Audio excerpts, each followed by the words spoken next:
be a little small. He doesn't want people having to deal with the government all the time. He does not want government all up in people's business. Okay. Oh, good. Excellent. So when he became president, there was in 1800, there were some other things that were happening. So it doesn't happen in a bubble.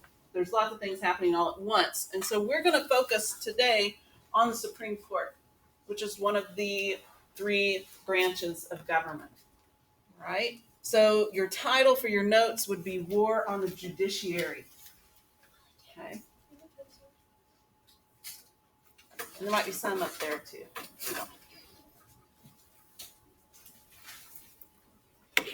You also need to know that if you don't remember in your research, who appoints the justices? Who's in charge of that? The president does, but does he or she confirm it? No, What group confirms the appointments? Legislature. Yes, specifically the Senate. Okay, so that's how they keep check on the power of each branch. So yes, the president can appoint the judges or justices, but the Senate has to say that's okay, and that might come up a little later in our presentation. Okay. All right. War on the Judiciary. Okay, so the Supreme Court. In 1801, that's when the power was transferred from John Adams to Thomas Jefferson. And they did it very peacefully because this was the first time there was like a huge transition. And with that, let's see, John Adams decided to what they would call stack the court. And this is one way to control the government. So whatever's on the board, you probably should write down. Okay. So one way to control the government, even if you are not in the judicial branch, the president can appoint judges that favor his or her party. What group was John Adams with? Yeah, he was with the Federalists. So he decided to appoint judges that favored the Federalist side over the anti-Federalist side. Because he's hoping that whatever court cases go to the Supreme Court, they would rule in favor of the Federalists. Well, it's not fair. Why is it not fair? Because it's being biased. Sure. They're only doing it for one group of people, even if the anti-Federalists say they were right, but it would automatically be the Federalists that got or were right or whatever. Mm-hmm. Yeah. So, do you remember how long a justice is or a judge is a judge in the federal court system? As long as they want to or pass away. Okay.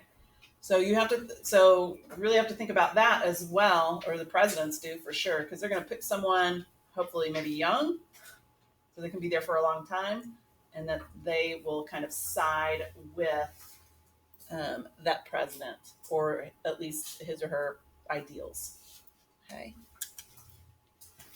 Now, at the time, in 1800, 1801, the majority of the federal judges were Federalists, which, if this is the way it goes, then that would not be a surprise. Okay.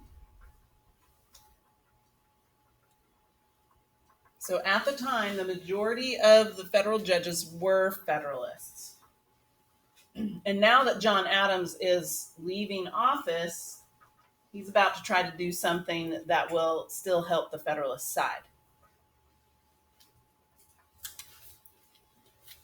Now, he uses a law that was passed in 1789 that gave him the authority to appoint judges or add more judges whenever he needed to. And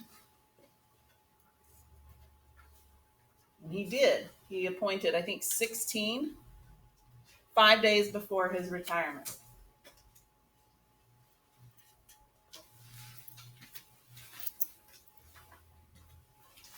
Again, this is, you may have heard this in the news recently, packing the court or stacking the court. This is not a new idea.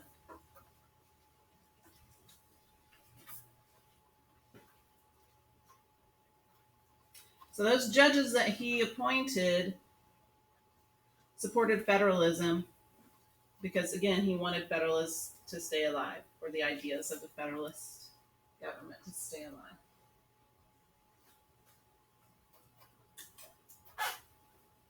But Jefferson and he didn't do it, but Jefferson's supporters in Congress repealed this act. And why would they do that? What does repeal? Hold on. What does repeal mean? You got to take it away, okay, or cancel it out. So why would Jefferson supporters cancel that act? Unfair. Because they thought it was unfair? Unconstitutional. It might be unconstitutional. Ruth? Isn't this basically racism with version? Well, it's biased, like Molly was saying, favors one side over the other. But it's not based on race. It's just based on their ideas or their beliefs. Okay?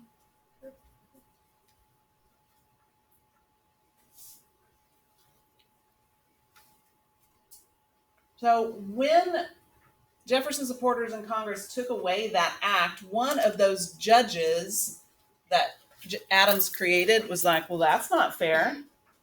Adams went with the law. He created 16 new judgeships. Marbury went to James Madison, who was in charge of the paperwork, I guess.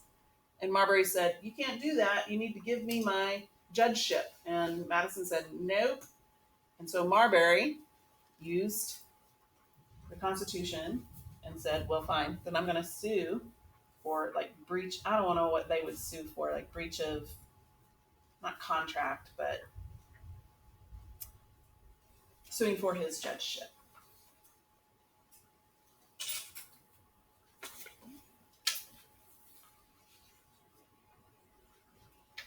So he's not necessarily suing for money. He's suing for the right for his job. The right to his job.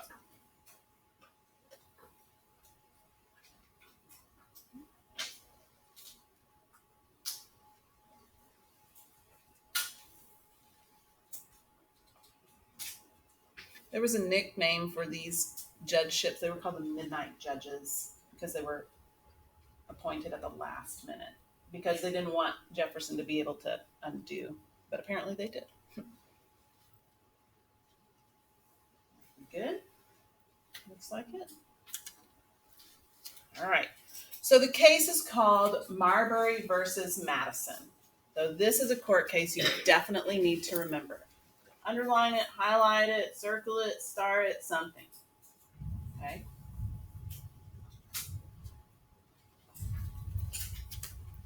And the man who was in charge of the Supreme Court was a man by the name of John Marshall.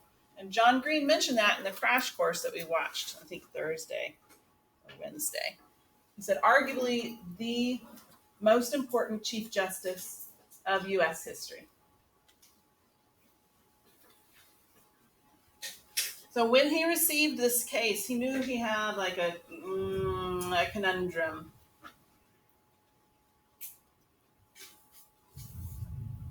So at the time in 1801, the Supreme Court really wasn't noticed all that much. They didn't really have a huge job in terms of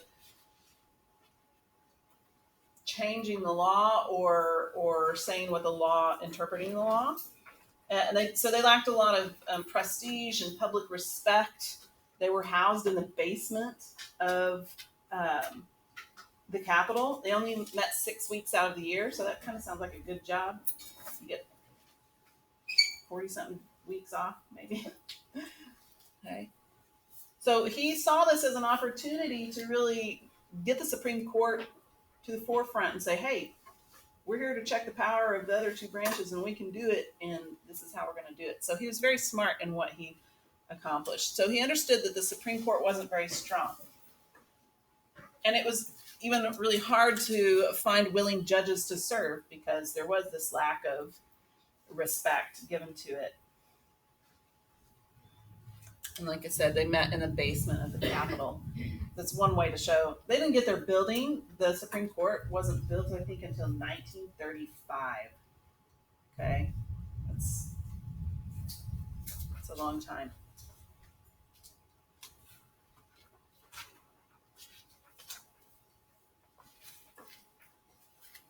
So the lawyers went to the Supreme Court, or the basement, I guess, and argued their case. One side for Marbury, one side for Madison. So once the arguments are presented to the Supreme Court, then the justices, and I think there were only 5 at the time. Now there are 9, but back then there were 5. So they get together, they determine on their own how they would vote, and then once they cast their ballot, they see what the ruling is. And whoever's on like the against, they have to write something called an opinion. Okay, an opinion why they voted the way they voted. So if you vote for them, they write an opinion. That group writes an opinion to discuss why they voted in that way. They can't just say voted, done. There has to be a reason behind that. Okay, and this is called the ruling.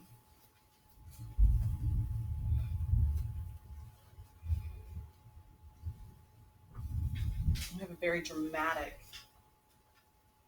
presentation with the thunder in the background.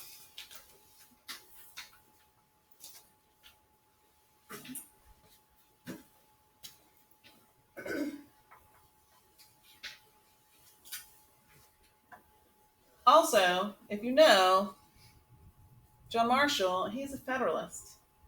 So who do you think he's going to favor? Federal. So he's going to go for Madison, or is he going to go for Marbury? Marbury. Maybe Marbury. Okay. We'll see. Yeah, Let's see. So here's the ruling. Marbury had a right to his appointment. Because at the time, what Adams did was all legal. However, he didn't want to tick off all the anti-federalists, so he did something else. He also said the court has no authority to order the president to do anything. And he's right. The Supreme Court has no power to force the president to do something or not to do something, like appoint those judges is what he's referring to.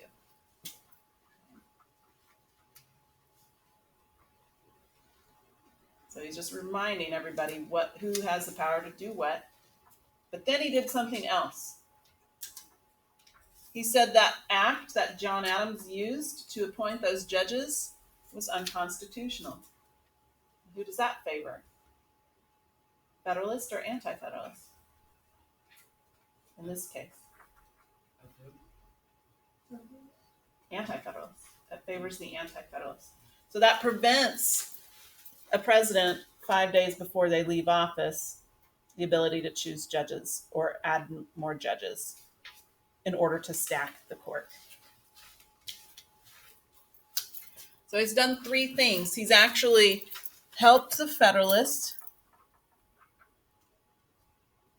explain the power of the president and the Supreme Court, as well as help out the anti-federalists. Okay. This is the first time that the power of something called judicial review was used. Now, it's in yellow, it's in red. This must be important. This is also the first time that the Supreme Court interpreted a law and said this does not go with the Constitution. First time they declared a law unconstitutional. That means Judiciary Act of 1789 can no longer be used.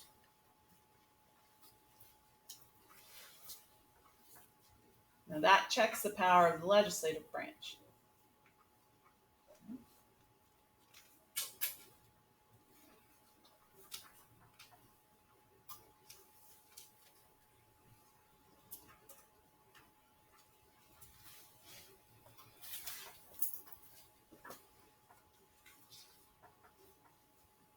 once they use this power, which is not in the Constitution, by the way, which is interesting, this brings the Supreme Court case right up to the front and probably on level with the legislative and executive branches. And they're like, whoa, we'd never noticed the Supreme Court before, but now we really have to. Who has to really make sure that they are following the Constitution when they write the laws? What branch? Who's in charge of making laws? It's the legislative branch.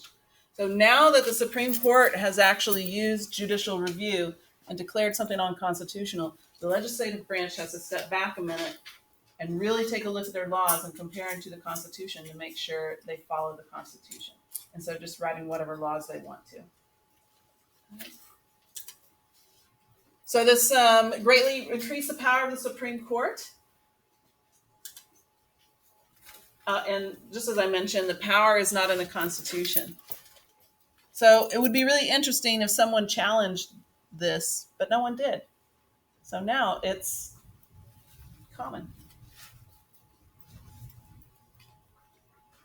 In fact, the Supreme Court ruled yesterday on something pretty important. It was about the election. If I read it correctly, there was a law, like a judge came in and was like, the absentee ballots or the mail-in ballots have to be on the day of November 3rd, which is when the election is. And they said that was unconstitutional, so they have 3 days after for those mail-in ballots to get into their court system. So we may or may not actually have a final count on November 3rd until 3 days after that, which is really interesting. So we'll see what happens. This mail-in ballot thing has been a little bit crazy. So the Supreme Court is still valid today. Okay, and we'll talk some more about different cases. Okay. So this is a quote from Mr. Marshall about, you don't have to write it down necessarily unless you want to, about Marbury versus Madison. It says, it is emphatically the province and duty of the judicial department to say what the law is. And that's basically saying the judicial branch interprets the law. And it's based on this Supreme Court case. So they're establishing their power. I think that is at the Supreme Court. Anybody ever been to the Supreme Court or Washington, D.C.? You've been to Washington, D.C.? Did you get to see the Supreme Court or walk by it or say hi? Hey. Maybe. All right. This court case, and I would write this down, established the Constitution as the supreme law of the land. There's nothing higher than our Constitution. Therefore, even laws passed by Congress cannot go above the Constitution.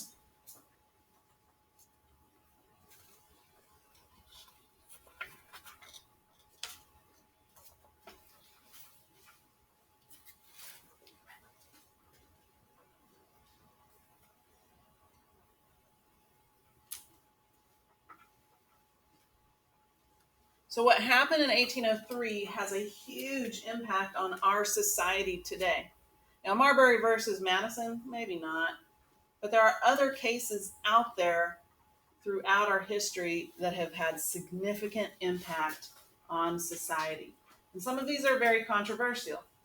So I'm going to explain some of these. We're not going to debate them per se. I certainly have my own opinions about some of them, but regardless of how you feel about some of these things, it has had an impact on our lives today. Okay. But first, I'm going to give you a little background of like who our Supreme Court justices are and some of the things that have been in the news since, last week. What do we got? Oh, here is our 9 justices today, minus 1, actually.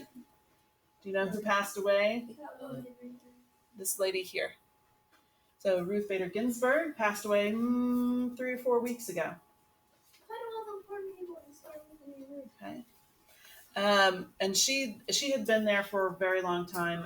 She's like a powerhouse and for women. But she passed away, so that means there's a vacancy. And so that gives the opportunity for Mr. Trump to appoint someone to become her replacement. Okay. And that has been kind of controversial. So some people are like, you have to wait till the election is over. And some people are like, why do we need to wait? Because there's a vacancy that, So it's become really political for some reason. All right. But the man in the middle here is the Chief Justice, John G. Roberts Jr. And I've heard him not personally speak, but I've seen him speak before and about the Constitution and the Supreme Court and his duty. And I feel like he's a real good person to be in there. So, is he old? Is he young? Is he middle-aged? What is he? He's kind of middle-aged.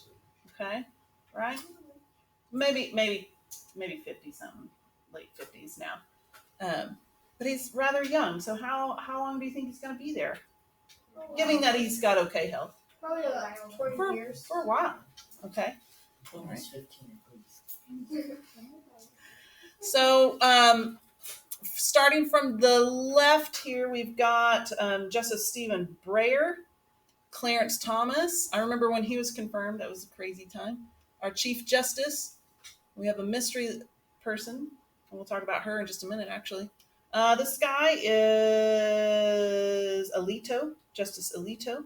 Then we have our most recent ones are in the back. So these are the more senior members, and these are the more junior members, if you will.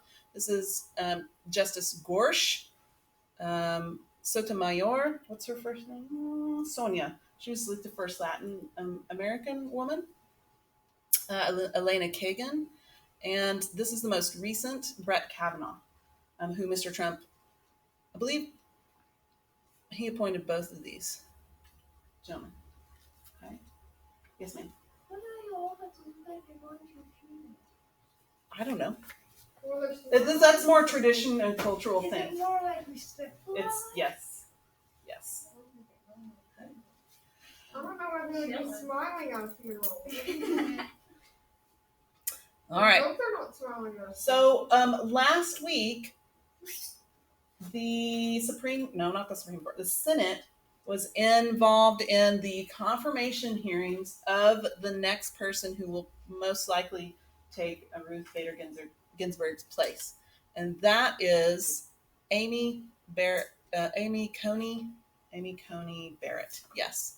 So this is actually not what it would normally look like. This is because of COVID. But here's the lady here. She's sitting all by herself. I think this is part of her family, but the rest are these people are the press. This is a public confirmation. You could have watched the whole thing last week on TV.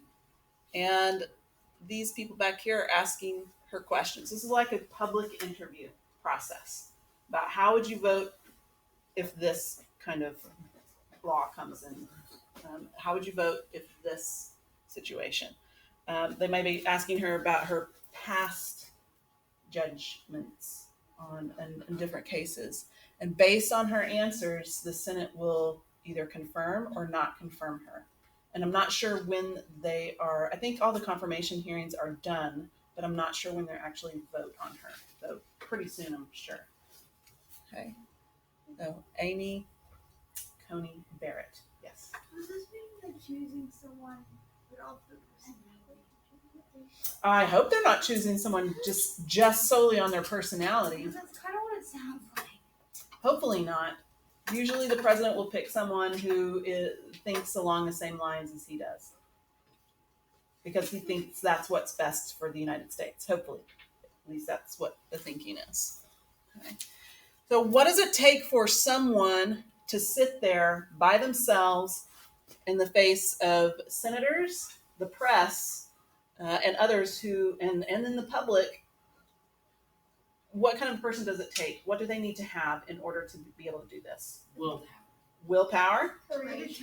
courage, determination, Oh, confidence for sure. I couldn't do that. I'd cry. I would too. I'd cry. I'd be like in a corner I rocking, would sit there. I with can't my answer face these as questions. high. But I definitely have to have experience, right? She will also need a good reason. I don't think she would have accepted the appointment if she wasn't. If she didn't feel She has so much self-confidence, and I have none.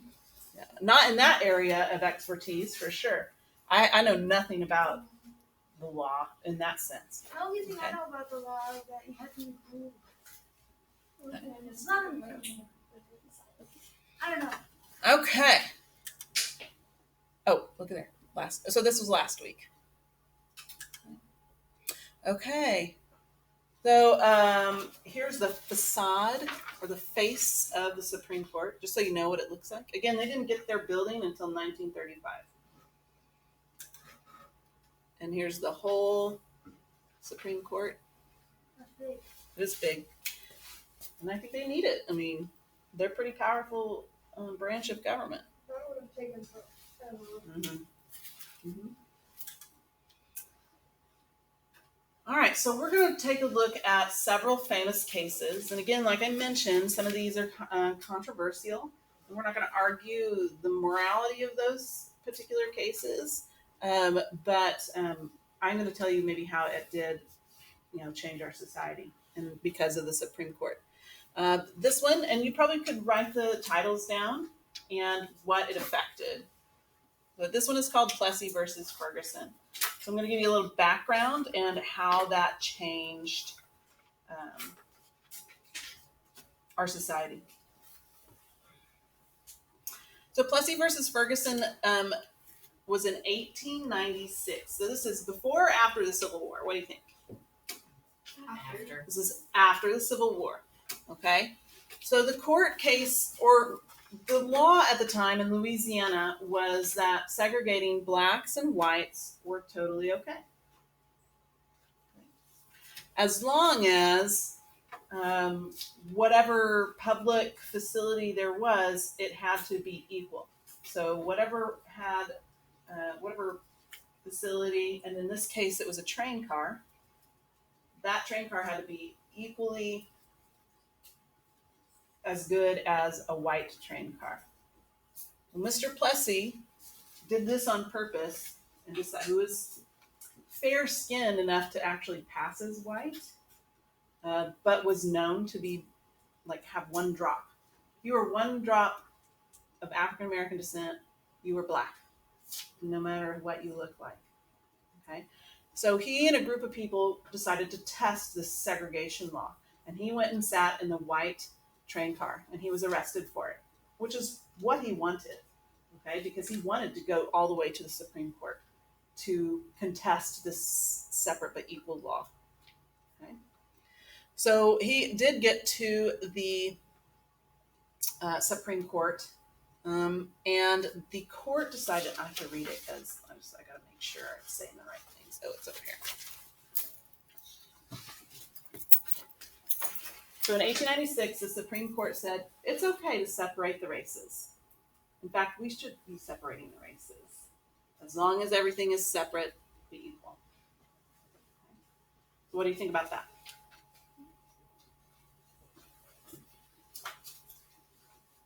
Today, do we have segregated schools? No, we don't. Okay. People not never agree to it, but Sure. I think the majority of the people would say it's no big deal to have diverse groups of people in the school. Some people might not want it. So for 50-something years, 58 years, this actually made segregation even worse because they said it was okay. So more states decided to segregate the races, specifically blacks and whites. Because ultimately, the things that were being segregated were not equal. Okay? And that's what this political cartoon. So the whites would be getting the quality stuff, and the blacks would not. So ultimately, that ruling was false because they weren't getting what they needed. Okay. So we're talking about, my mom grew up in a segregated society. She was born in 1950. So it wasn't not normal to see them. It was actually not common for the races to mix. But she knew that there was a difference between what they were getting, even at a really young age. So about 58 years later, there was a court case called Brown versus the Board of Education. You should write that down. Okay. This is in 1954, and it was specifically attacking the Plessy versus Ferguson case and proved that the separate be equal thing did not work. In fact, it psychologically damaged the students who were being separated. So they had psychologists come in, and I will never forget this. There was a movie that was put out, and I watched it when I was in how old was I? 8th grade, actually, 9th grade. And the psychologist came in and sat some different colored baby dolls in front of a student, several students. They did this multiple times, and said, "Which is the best doll?" And the black children, most of the time, would pick the white doll. And then they asked, what is the worst doll? And then a lot of them would pick, the majority of them would pick the black doll, their own skin color, because of the segregation and the quality. If they're given the worst, then they must be the worst. That's how they were taught. Not the school teachers themselves, but just the actual experience of being separated. And they were able to prove that in 1954, and the Supreme Court unanimously, 9-0, said, "You're right. Separate but equal is not equal." And that's when they said, we have to desegregate the schools. And that's when Arkansas became in the news big time. What happened in Little Rock? The like the nines. Mm-hmm. I can't remember what they're called. The Little Rock Nine tried to go to school at Central Junior High, not Junior, that's Central High School, where Miss Floyd went to. I believe that's correct. And it was, they almost had riots because of it. And just reading the experience of some of the students, black students who tried to go to the white school, is horrifying because of some reason they thought they were different and would dirty the white people, or I don't know what their thinking was. I just don't know. So this directly canceled out Plessy versus Ferguson, thank goodness, because otherwise we would have a very monosyllabic looking school. Do you know what that means? You think that means? What would our schools look like if this did not happen? All whites. Mm-hmm. And then some would be all browns, all blacks, all Asians. We wouldn't have that rich diversity and differences culturally without it. And I think you're losing out on a lot if you don't. What about people who have family that live all the way across the world? Do you know anything about that? The Supreme Court only does law with the United States. Now, there are groups out there who do try to help other places in the world, but Supreme Court doesn't. All right, and here are some pictures of this. This is the group of lawyers. Thurgood Marshall here in the middle, who was the first African American to be on the Supreme Court. He later became Supreme Court Justice, and that's on the steps of the Supreme Court. All right, so here are the last ones. We'll probably not get through all of them, and that's totally fine. We might talk a little bit about them tomorrow, maybe. But I do want to speak on a couple of these. So Gideon versus Wainwright in 1963. the background of the case is this man, Mr. Gideon, was in a Florida motel. He woke up, and this was a time period where you could get cigarettes out of a vending machine, by the way. Okay. That was possible. Oh, yeah. So a kid could just go over there and get them. Yep. So he woke up, he got a smoke, he sat by the pool, he was smoking, and earlier that night, someone had broken into that vending machine. So I guess he didn't get any cigarettes out of that machine, but he was smoking. So when the police came to investigate, they found Mr. Gideon sitting by the pool. He had some change in his pocket. He was smoking a cigarette. So one thing led to another. They said, "Oh, you did it," and he was like, "No." But he didn't have enough money to afford his own lawyer. But according to the Constitution, what do you have the right to? You Get a lawyer no matter what happens. You have the right to a lawyer even if you cannot afford one. But the state of Florida did not give him a lawyer, so he had to defend himself. He's not a lawyer. What happened to him, do you think? He got convicted guilty. He was convicted, he was found guilty. He had no expertise in the law, so he didn't know how to defend himself. But while he was in prison, and they sent him to prison, he did a lot of research. And he petitioned the Supreme Court directly, written by hand, which was, you don't usually do that. And he petitioned the court and said, "I have a right to an attorney, and the state should have given me one." And the Supreme Court said, "Yeah, you're actually correct."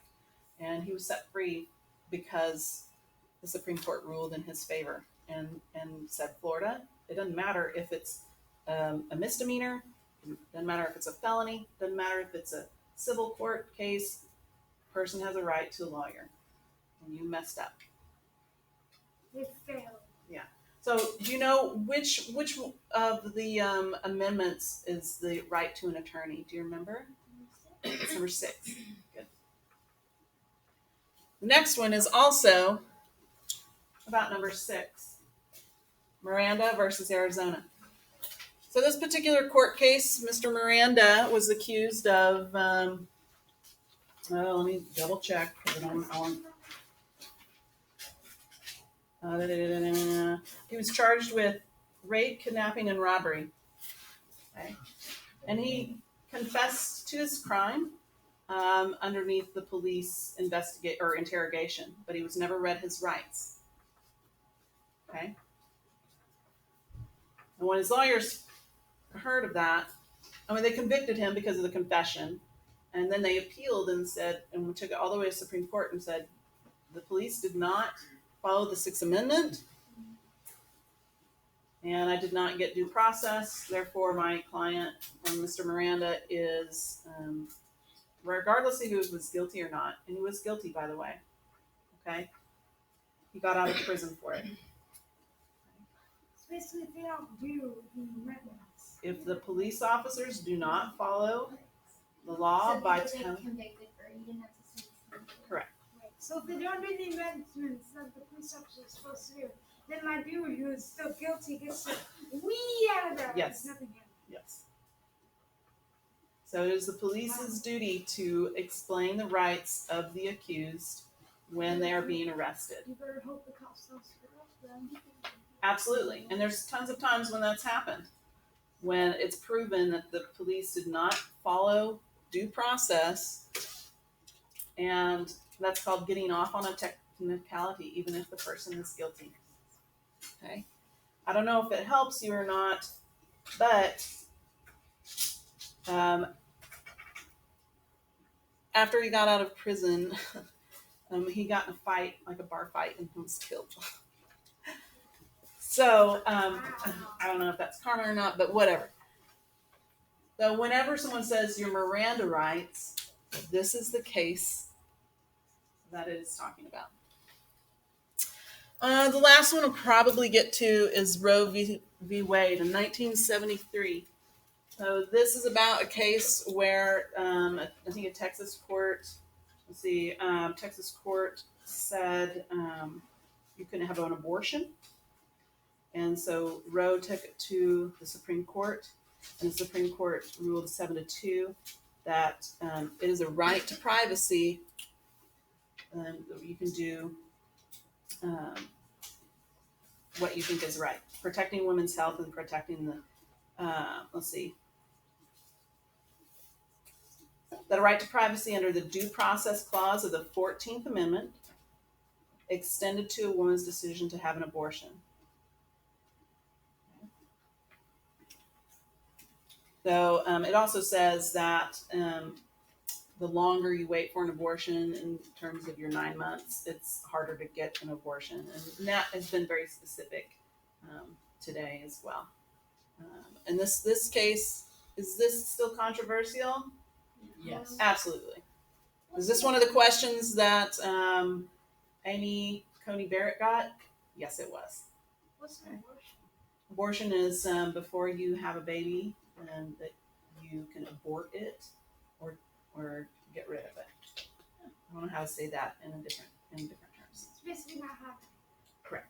You need it out there and We may or may not get to this one tomorrow, but Maybe go on. yeah.